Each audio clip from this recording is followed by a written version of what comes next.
Right, all right, all right. Gainers, bucking. Too cool for a steal.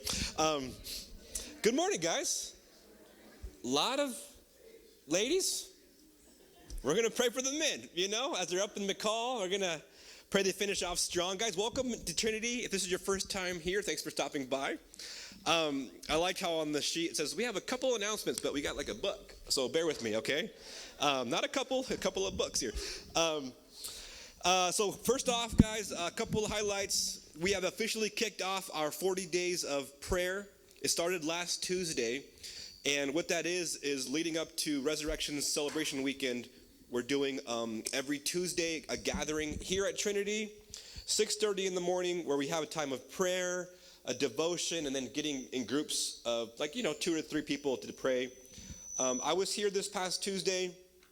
It was awesome. Just cool to see people from, Trinity, Calvary, and Cole community come together just to pray and seek God in the mornings leading up to Easter weekend. So we're going to continue through the Lord's Prayer in Matthew 6. And that'll be here this Tuesday, 6:30 a.m. And then also this Saturday, March 15th at 1 p.m., our very old Joel Gunstream is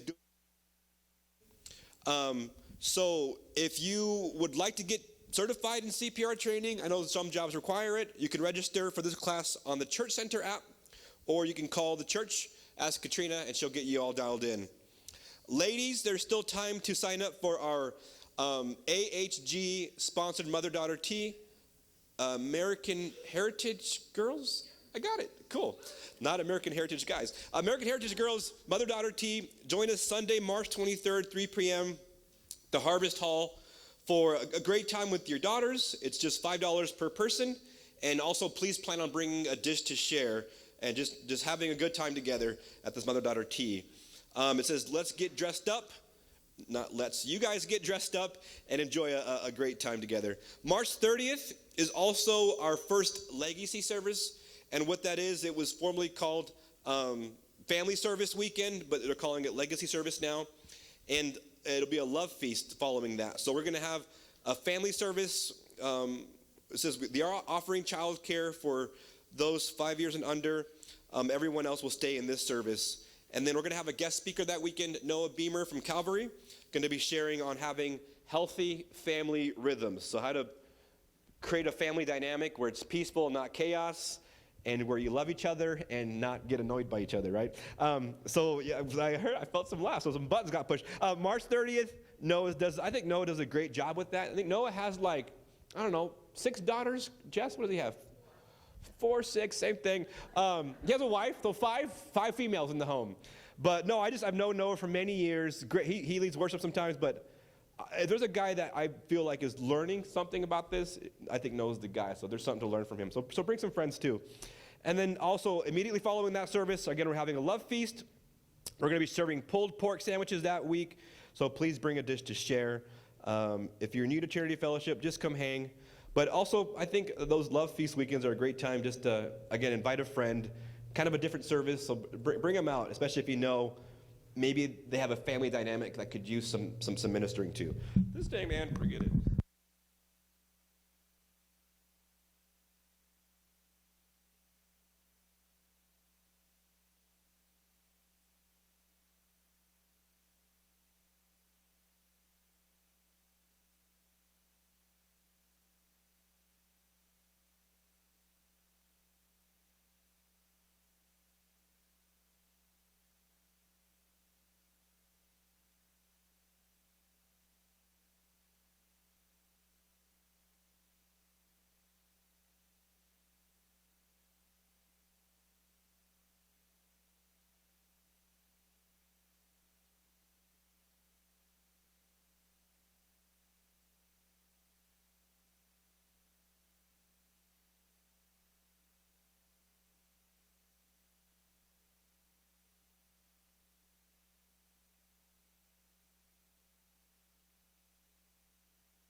Thank you, sir.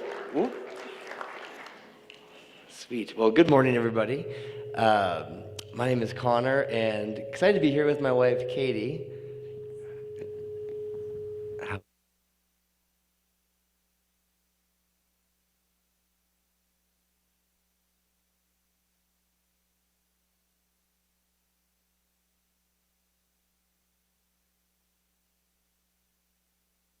Hold your neighbor again, I guess, if you would like, and we'll get this figured out. Yep. Oh, there we go. That sounds quite a bit better, and I'll fold that. How's that, Abby? Sounds good? All right, check, check, check. Okay, awesome. Well, yeah, my wife and I, Katie, and our little baby who's still cooking, Jude, are excited to be with you guys this morning. And I feel a little bit like your church family. We got to be here on Tuesday morning for the time of prayer, which if you weren't there, you can join in this Tuesday at 6:30. It was a special time, and it just continues to get even more special as we continue to pray together. And God meets new needs and gives different prayer prompts. And so blessed to have been here praying, and was reminded as we were worshiping that I've been praying for you guys' church for some time now. December 12th, 2022, I have a photo on my phone that I was reminded of. Around the time when I think Calvary was starting to do some stuff with Trinity. I think Reggie was kind of thinking about coming over here, and Tucker was doing a couple services at Calvary and then here, and I have been kind of hearing about that a little bit, and then have been reading in the Word, and I've been reading Isaiah 43:19, that God was going to do a new thing. Do you not see it? I'm doing a new thing, rivers through the desert, a way through the wilderness. And I've been reading through that, and on the way home, my wife and I live just in Ann Morrison Park, so I'd often come by here, and on the way home, on your guys' billboard out there was that verse. And so I just felt prompted to just stop over and to pray that for you guys. And it's cool to be here today. And I was talking with Barb, wherever she is before service, and there you are. And she was sharing just the summary of the history of the church and how it used to be like this, and then went like this for a time, and now is going like this again. That's beautiful and exciting to hear about. And I think it's an answer to a lot of prayers that a lot of people have prayed, that God is doing a new thing here. And as you guys probably know, when God does a new thing, when he creates a way, there is a way. It is new, and it's exciting. But it's also still through the desert. There's still a wilderness. It's still hard. And in particular, as we've gone through this series about the church so far, there's a lot of hard things that come up for the church. Just reading through the book of Timothy, so far we have roles such as servants and leaders, and we all probably can think about the different qualifications that for each and why that's so important, and we got into the weeds about all of that. We talked about men and women and the roles that men and women have in church. We talked about how men and women are to be learners, to be quiet and submissive to one another, to be taught and understand the word. We talked about people who teach false doctrine and cause shipwrecks for themselves and for others in the faith. We've talked about burnout. Timothy, stay in Ephesus. Don't give up. Don't burn out. Keep on going. And all of these themes and more will continue to come up in 1 Timothy, and if you guys continue on to Titus. And you may be wondering as you read these, why church? Why do we care so much about this group, this gathering? Why do we care so much about how it's structured and what is taught? And some of you reading through 1 Timothy maybe have been thinking that. And most of us who have been in church for any length of time have probably thought that. Man, church is so difficult. Any one of these areas where a servant fails or a leader fails or doctrine fails causes massive hurt in a church family. And all of us, I think, can look at a time and a place in our lives where the church has hurt us a little bit to a lot. And we can wonder, man, why church? Why is it so important that to be involved in a gathering of people that call themselves believers? Why not just do faith by myself? I'm a disciple of Jesus. I can follow him by myself. I can just go off into the wilderness and pray, and life is a lot more easy. It's a lot easier when there's not a bunch of people, a bunch of Christians to try to get along with. Why church? And the good news for us is I think this is a question that Paul anticipates. The first few chapters are all of these instructions for Timothy, and now he finally gets to kind of his thesis statement. This is why I'm writing to you. And he gives a thesis statement and then this beautiful reasoning for why I think we ought to be members of a church family, a part of a church family. And so if you guys will turn with me in your Bibles, if you haven't already, to 1 Timothy 3, we'll pick up where Paul is talking in verse 14, and he writes this: "These things I write to you, though I hope to come to you shortly." And so just remember the history of this letter, right? Paul is writing to Timothy. He's likely installed Timothy as the leader of this church community that was maybe started by Paul, but probably started by somebody else. And Paul and Timothy go through Ephesus, and Paul sees that the church needs help. And so just like Paul does with Titus, he leaves Timothy to set things in order and to establish pastors, leaders, elders of the church. And so Paul says, I hope to get to you soon, but if I don't, here is what I've been writing to you about. If I'm delayed, he says in verse 15, I write so that you may know how you ought to conduct yourself in the household of God. This is why I'm writing, that you would know how you ought to conduct yourself, how you ought to act and live as a part of the household of God, which is the church of the living God, the pillar and ground of truth. And without controversy, great is the mystery of godliness.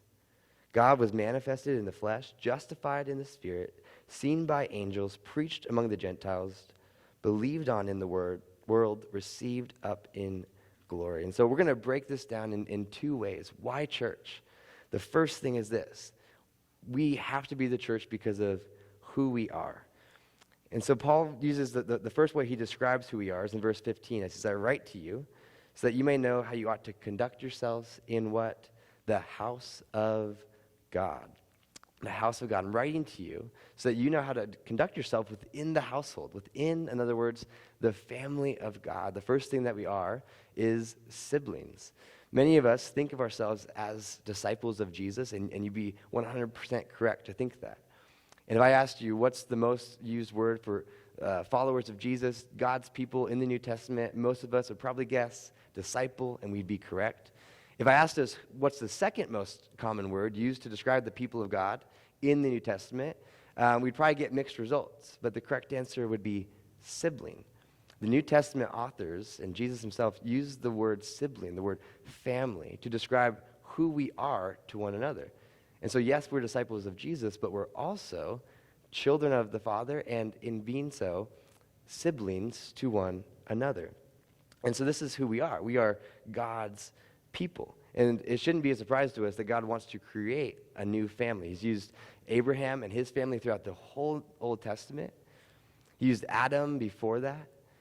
And now in the new covenant under Jesus, he's using a new family that's not a family by blood, but a family by spirit. Now, when I bring up the concept of family, many of us probably have some mixed reviews about family. And some of us worse than others, but I might say family, and you think, man, my family was awful growing up. Or you think, man, my family that I've married into and that I've been a part of, it's been awful for the last several years. And when I say family, you're like, why would I ever want to be a part of anything like that again? And I would venture to guess that that's quite a bit of us in this place and in this city. And one really cool thing, right, is that families are difficult, families are hard. A lot of us come from backgrounds with families that scarred us in different ways. And start with a sad thing. Psychologists, and I'll get happy in a moment, but psychologists tell us that if you grow up in a family that is not loving, you form, I'm going to sum up a big teaching just in the short words, but if you grow up in a family who's not loving, you grow up to not be a loving person. In other words, they say you don't have secure attachments. It's hard for you to give and receive love. It's hard for you to have deep conversations. It's hard for you to really belong to any group of people. And they say there's really no fix to that. And this is what I love about it. They say unless you find a group of people who you can commit to for the long term and center yourselves around some sort of truth, some sort of goal. So in other words, they say, if you grew up in a family that was difficult, you're probably not going to be the most loving person unless you can find a church, unless you can be a part of the family of God. And I think that that's beautiful. So if you're here and you're from a family that was difficult, you're in a family that's difficult, we have the opportunity in this family, the family of Trinity Fellowship Boise, to create new wirings in our brains to rethink how we think about love and relationship, how we think about being siblings. Now, not only do some of us have like baggage from the past, but we also, I think, just from our culture, have a misunderstanding of what family is. Our version of family is founded on romance and on friendship for the most part. If spouses fall out of love, the romance is lost in our culture, in our world, divorce is the next common option. In our world, if siblings grow up, if they are friends in the early to late teen years, most likely they'll be friends for the rest of their life and have a working relationship. But if not, siblings just drift apart, maybe to only see each other sometimes occasionally at a Thanksgiving or a Christmas celebration. And Paul is writing to a culture that's quite different. So when he uses the word family, instead of romance and friendship, on his mind is duty and responsibility. So as we think about the family of God, I think sometimes we think, man, the family of God is beautiful as long as I'm in love with it and the people there are friendly. And the push comes to shove when we don't love the church anymore. Something happens that's hurtful, and the people that we were close to are more distant, and we decide, well, maybe just church isn't the thing for me, or maybe just not this one. But Paul is writing to a group of people, when they heard family, they heard duty and responsibility. In other words, it is my responsibility. I need to stay connected to this family for the sake of the family, so that the family's mission can be continued on in the world. My mom has a story of this as I was growing up that she would tell, that her and my dad, they lived in Colorado Springs at the time, and were going to a church that was going through some really big church things, and they were contemplating, like many other people, whether or not they should find a new church family. And as they were thinking through this and praying through this, my mom felt that God put on her heart, simply be a part of the solution, not the problem. Be a part of bringing this family back together, not a part of scattering. So I think that that's one thing that we can take from this, is that we are a family. Be a part of the solution and not a part of the problem. And it's cool to see, as I've been watching from a distance, the things that are happening here at Trinity Boise, because you guys are living that out. You're being responsible to one another and showing up and caring for each other and serving in the church as a duty, as a responsibility, out of love and friendship for sure. But I've heard stories of you guys doing things when it's hard and not just easy. And so church is important because we are the family of God. And it's also important because God says, Paul says, this is where the real and living God is. It says the church of the living God, the gathering of the living God. If you took a survey throughout the whole of the Bible and you asked, where is God? You would find many different answers. Where is God in Genesis 1? Well, he's in the garden with Adam and Eve. Genesis 3, God's in the garden and Adam and Eve are not. So God's in the garden, but they're apart. The humans are apart from God. Then we see in Moses, God's in the tabernacle. Solomon built the temple. God's in the temple. At the end of the Old Testament, they rebuild the temple, and God's not there. And then they wait a few hundred years, and a person named Jesus, who John tells us was and is God, from the beginning, was with God and is God. Jesus, God incarnate, walks the earth. And so if you asked one of Jesus' 12 disciples, where's God? They would have said, well, there he is. He's walking by on the street. There's God right there. He's sitting and eating with the tax collectors and Pharisees. But then Jesus leaves and ascends. We're going to talk about this in a bit. And we ask, where is God? Paul's answer, the answer that the church has had since Acts 2, is that God is in the church. He's in the gathering of the believers. And certainly he's in you and I individually, but he's only fully expressed in the gathering of all his people, as all of the gifts and all of the fruits of the Spirit are present and being used for the building up of the church with Jesus as the head. I think this goes perfectly with the series title that you guys have. I see some of your bulletins as I walked in with the blueprints. God is teaching us not how to build another temple like Solomon did, but how to build a people group, because we are the new and living temple where the living God is. And so church is important because we're the family of God. In other words, we cannot follow Jesus alone. We have to be a part of this family.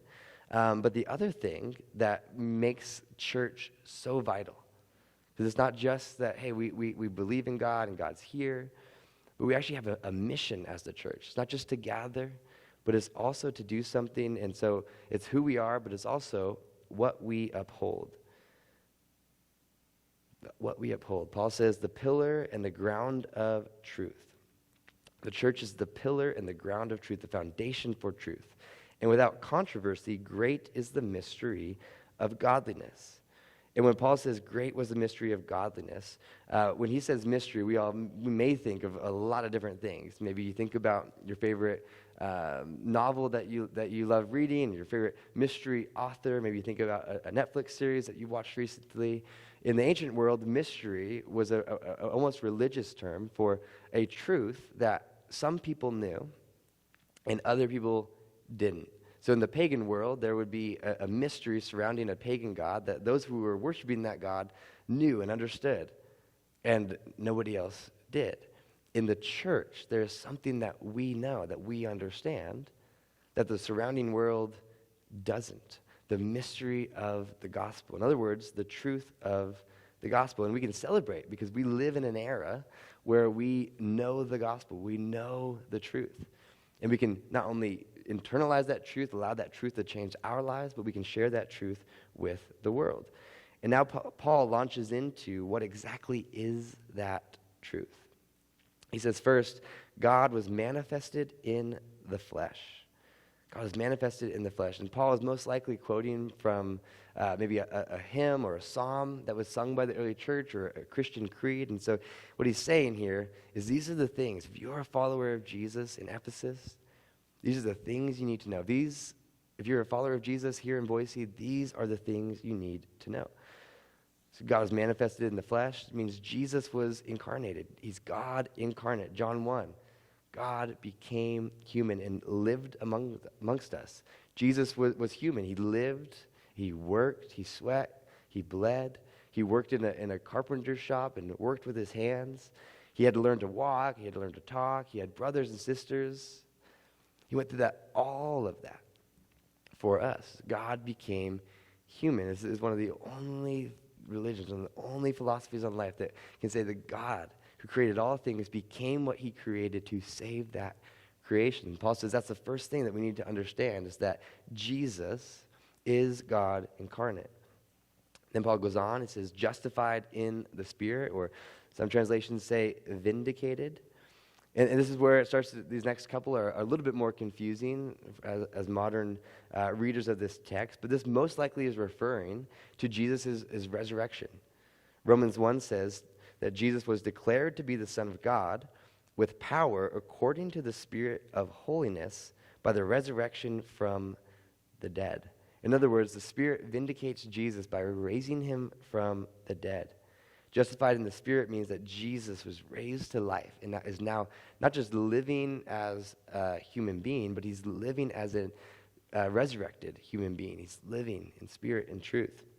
And for us, Romans says, therefore, having been justified by faith, having been vindicated by our faith in God, we have peace with God through our Lord Jesus, through whom also we have access by faith into his grace, in which we stand and rejoice in the glory of God. Or Peter says it this way, for Christ suffered once for sins, the just for the unjust, that he might bring us to God, being put to death in the flesh, but made alive by the Spirit. Jesus was made alive by the Spirit so that we can be also.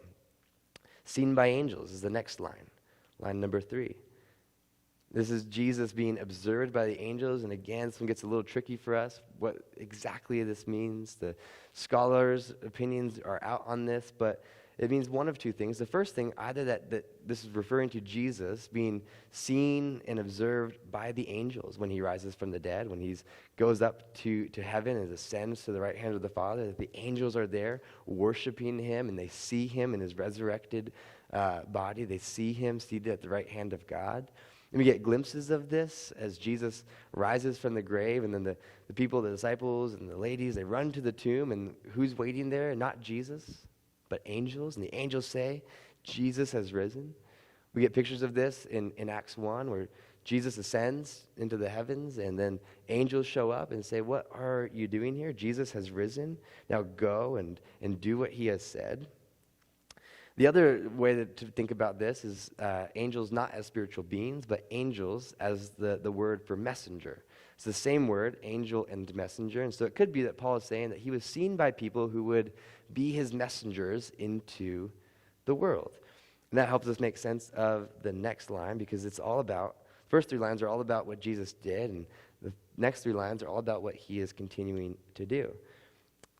He says, preached among the Gentiles. And this one particularly hits home when we read Paul and think about Paul, because Paul was the apostle to the Gentiles. And this word preached or announced in some translations is not just, hey, we're telling you about a new religion, but it's the idea that they're proclaiming a new king is in town. So they're going to the Gentile world and they're saying, guys, Caesar is not king, Jesus is king, and so worship him and follow him as the king. Obey him over and above any authority. And we see this all throughout the book of Acts. We see this all throughout the epistles that Paul writes, that they are preaching the gospel to the nations, to the Gentiles. Peter does this in Acts 2, as he stands up and preaches to the city of Jerusalem, and everybody's in town for the feast, and he preaches to all these different tongues and nations. And they're all astounded because they can all understand what he is saying, even though he's not speaking in all the languages, he's speaking in his language. The Spirit gave them understanding of what he was saying. And then we see this in Peter's life later on in Acts, as he's praying and he sees in a vision a blanket laid out with animals inside that God says, eat of those animals. And Peter says, I would never eat of something unclean. To which God responds, don't call unclean what I have made clean. And by the way, there's going to be a couple guys who show up and ask you to go with them. Go with them, and when you get to where they're going, do what they say. And so Peter follows them, and they get to a Gentile's house. And Peter shares the gospel with this man and with his family. And then the Holy Spirit enters this man's family and his heart. And these guys begin to follow. And then Paul takes up the ministry to the Gentiles and preaches the gospel all over the world along with others. And so this is not only preached, Paul says, but the next line, it's believed on in the world. Paul's saying disciples are actually being made. They have been made, they are being made, and they will be made. Paul and Silas, earlier in the book of Acts, are traveling around the world, and they get to Thessalonica, and as they're there, they're called the men who have turned the world upside down. So when Paul says that people have believed on Jesus in the world, he's not speaking about just a couple. He's not talking about a small movement. He's talking about a movement that is turning the world upside down. So much so that we sit here in Boise, Idaho, and we say, yes, disciples have been made and are being made and will be made, and we're all children, spiritual children of the disciples and the apostles that were preaching the gospel in the first century in the ancient Near East, in the Near East. And we are saying, yes, we believe that the gospel has gone out and the disciples have been made, and we ourselves will make disciples. Lastly, in line 6, Paul says that Jesus was received up in glory. He was exalted. Again, we see this in Acts 1 as Jesus says to his disciples at the end of the Gospels, he gives them the command to go and preach the gospel to all nations, baptize them, teach them to obey all that I have commanded you. And so Jesus sends them out, and then as he says this, he's received up into glory. He ascends to the right hand of the Father. And this is an important note. It's like the resounding note that Paul ends on as he speaks to this church in Ephesus, as he writes this letter to Timothy, and as he probably reads it out in a setting just like this to his church, saying, don't forget that Jesus is seated at the right hand of God. Jesus reigns. The king that you believed in, that king that was proclaimed and you began to follow, he is, in fact, king. And I think this is just as important for us to recognize, even if we're not persecuted as the early church was, because we can often feel like, man, what are we really doing? What are we accomplishing with our lives? Are we really in the winner's circle? Are we really going to be the ones who are victorious? It can feel often like Christians are, for lack of a better word, the losers of society. You think about the things that people think about Christians and the jobs that Christians are passed over for, the friendships that we miss out on. Think about that whatever the personal thing, that being a follower of Jesus has made you feel as if you are not victorious, but you're actually a loser in this world. And Paul says, do not forget, although your church, and just imagine this church in Ephesus, there are probably 50 to 100 people large. We don't know exactly, but that's our best guess. And you're in the city, and nobody else worships God here. Nobody else worships Jesus here. They all worship Artemis. But listen, you guys, Jesus is reigning at the right hand of the Father. Not Artemis, not Caesar, Jesus. Jesus is reigning here in Boise. He's reigning in this world that we live in. He is king over every nation. He's king over everything that we fear. He is still reigning today. And the idea that Paul is, I think, getting at is that the Spirit-filled community's life together is what changes the world. It's what convicts the world of sin, righteousness, and judgment as we live awaiting the new earth, where Jesus is not just worshiped as reigning and is reigning at the right hand of the Father, but Jesus is reigning on the new earth. In the words of Jesus in John chapter 6, this is what Jesus says, "Nevertheless, I tell you the truth, it is to your advantage that I go away. For if I do not go away, the Helper will not come to you. But if I depart, I will send him to you. And when he's come, he will convict the world of sin, of righteousness, and of judgment. Of sin, because they do not believe in me. Of righteousness, because I go to my Father, and you see me no more. Of judgment, because the ruler of this world is judged." So why church? Why be involved in a gathering like this? Because this church is the family that God is working with. This is the new family that God is blessing the world through. This family is the only family who can communicate the truth of the gospel to the world.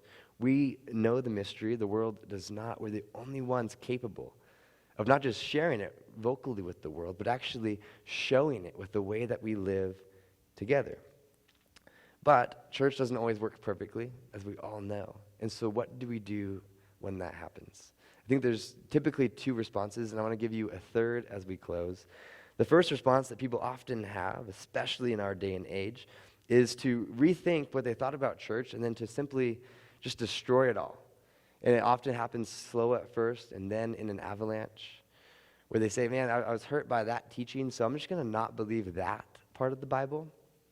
And then quickly that leads to them not believing a whole bunch of the Bible, which leads them to then throwing out the church altogether or some version of that. And I think we all can think of people we know and love who have walked through that they've rethought church and they've ended up taking step after step that eventually leads them to no church, no God, away from the structure, away from the gathering, away from the family.